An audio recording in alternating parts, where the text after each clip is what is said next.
Dobili nismo ničesar razen obljub. Zdravnik na začetku svoje karierne poti ali naš mentor, učitelj na koncu karierne poti dela za enako plačilo kot leta 2008. Razočaranje med mladimi zdravniki in tudi starejšimi je veliko. Manjka nam 1000 zdravnikov. Si res lahko privoščimo, da izgubimo še kakšnega. Drvimo v smer zdravstva na Balkanu, nekontrolirano privatizacijo.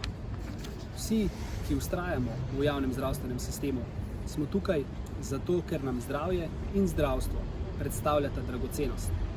Borimo se za naše starše, dedke, babice, otroke in ne nazadnje naše bolnice in bolnike.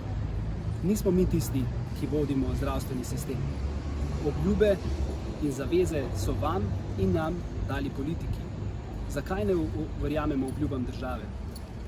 Ker ta goljufa vas in nas, ko obljublja vsem dostopne storitve, ki pa jih vi niste deležni, mi pa jih ne moremo zagotoviti v takšni meri, kot bi si želeli.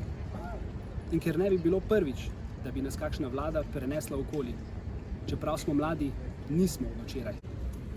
Upamo, da bo ta dokazala, da se motimo. Izraženo nezadovoljstvo zdravništva je jasen signal vladi, da mora ukrepati takoj in odločno.